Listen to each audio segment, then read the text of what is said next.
आप सब बच्चों को एक सूचना बताया जा रहा है और आज 23 मार्च है ना। तो भारत सरकार का तुगलकी फरमान जारी हुआ है कि आप सब बच्चों का विद्यालय फिर बंद किया जा रहा है क्योंकि कोरोना बढ़ रहा है। शांत रहिए कि आपका विद्यालय आज से 31 मार्च तक विद्यालय बंद रहेगा, ठीक है। और आप सब लोगों को बताना चाहेंगे कि यही काम पिछले साल भी हुआ था कि एक हफ्ते के लिए लॉकडाउन किया जाएगा जब आपका एनुअल एग्जाम चल रहा था, और तब से लेके पूरा साल जो था वो विद्यालय बंद हो गया, जिससे आपकी पढ़ाई बहुत ज्यादा नुकसान हुआ। और इस साल जब विद्यालय खुला, आपने किताब कॉपी अपना सारा व्यवस्था कर लिया, तब हमारे तुगलकी फरमान जो हमारे सरकार हैं वो अब आदेश कर दिए कि अब फिर जो है कि ये विद्यालय फिर बंद होगा।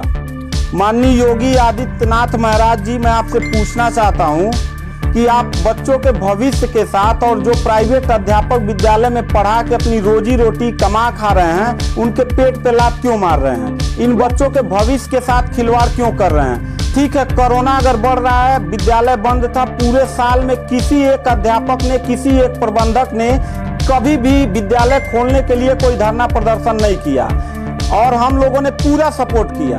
लेकिन बीच में अगर कोरोना फैल रहा है तो मैं आपसे पूछना चाहूंगा कि जब गोरखपुर महोत्सव आप करा रहे थे तब कोरोना फैल नहीं रहा था। जब आप आके यहाँ पे इलाहाबाद के प्रयागराज में कुंभ का मेला लगवा रहे थे तब कोरोना नहीं फैल रहा था, जहाँ पे करोड़ों लोग स्नान करने गए। और अभी हरिद्वार में महाकुंभ का आयोजन आप करवा रहे हैं तब कोरोना नहीं फैल रहा है। बिहार में चुनाव हो रहा है तब कोरोना नहीं फैल रहा है। और विद्यालय जो बच्चों का सबसे देश की रीढ़ की हड्डी होते हैं, जिनकी बुनियादी शिक्षा, प्रारंभिक शिक्षा आप बिल्कुल बर्बाद कर दिए हैं पिछले 2 साल से, और अब जाके फिर लॉकडाउन आप लगा रहे हैं। तो आपसे पूछना चाहेंगे कि बच्चों के भविष्य के साथ आप मैच क्यों खेल रहे हैं? ये जितने भी बच्चे हैं, अगर 1 मार्च आप 1 अप्रैल बोले हैं, 1 अप्रैल तक अगर विद्यालय नहीं खुला तो इन सारे बच्चों को लेके मैं रोड पे बैठ जाऊंगा। ये मैं आपको खुला चैलेंज कर रहा हूं, क्योंकि बात सिर्फ मेरे तक का नहीं है, इन सारे बच्चों का भविष्य है।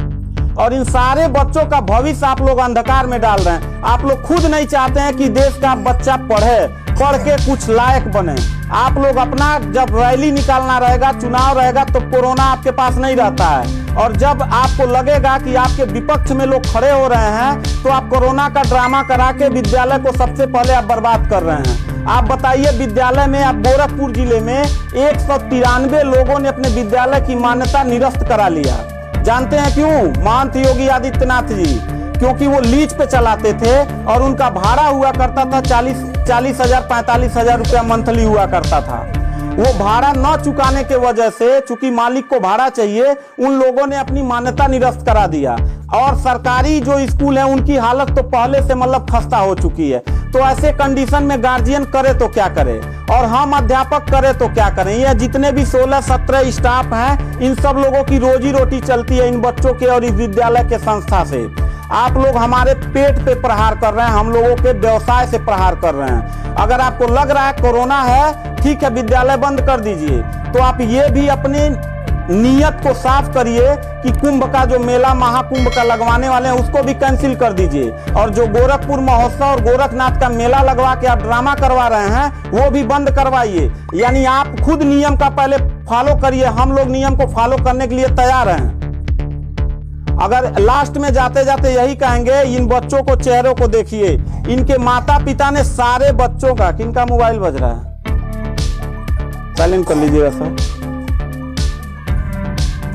इन सब बच्चों के माता पिता ने, बच्चों कितने लोगों ने आप किताब कॉपी अपना सारा कंप्लीट कर लिए हो?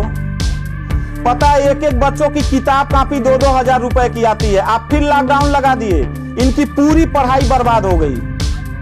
अब यानी आपने 1 हफ्ते का लगाया है, आपकी नीयत पे तो मुझे 100% विश्वास है ही नहीं है कि आप करोगे क्या। आप पूरे साल पढ़ाई बर्बाद करोगे। हाथ नीचे करिए। अब ये बच्चे करेंगे क्या? किताब लेकिन इनके गार्जियन करेंगे क्या? हम लोगों ने पूरा कोऑपरेट किया सरकार को। जितना दिन लॉकडाउन लगा था उतना दिन का मैंने पूरे सभी विद्यालय के लोगों ने शुल्क माफ कर दिया, क्योंकि गार्जियन के ऊपर कोई लोड न पड़े। हम लोगों ने टीचरों को पेमेंट नहीं किया, क्योंकि हम लोगों ने जब फीस नहीं लिया तो पेमेंट कहां से करें। हम लोगों ने पूरा सरकार का साथ दिया, जितना हो सकता था सब लोगों ने साथ दिया।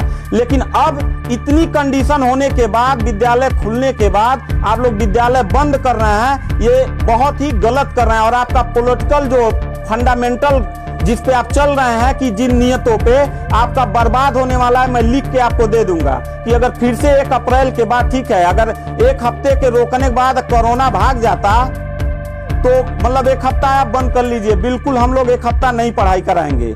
लेकिन अगर फिर साल भर का ड्रामा आपने किया तो निश्चित तौर पे याद रखिएगा कि तानाशाही उतना ही अच्छा लगता है जितना तानाशाह के अंत होने का समय ज्यादा दूर हो, और आपका समय बिल्कुल नजदीक आ गया है। तो मैं उम्मीद करता हूं कि आप ये काम बिल्कुल मत करिएगा। 1 अप्रैल के बाद अगर विद्यालय फिर से आप बढ़ाएंगे तो इन सब चेहरों को देख लीजिए, और इनके गार्जियन को लेके, अपने पूरे स्टाफ को लेके, जिले से लेके मैं प्रदेश लेवल तक धरने पे बैठूंगा, इस बात को याद रखिएगा। क्योंकि सवाल यहाँ सिर्फ मेरे रोजगार का नहीं है, मेरे जितने सहपाठी और जितने मेरे कर्मचारी लोग हैं और इन बच्चों के पढ़ाई का भविष्य का सवाल है।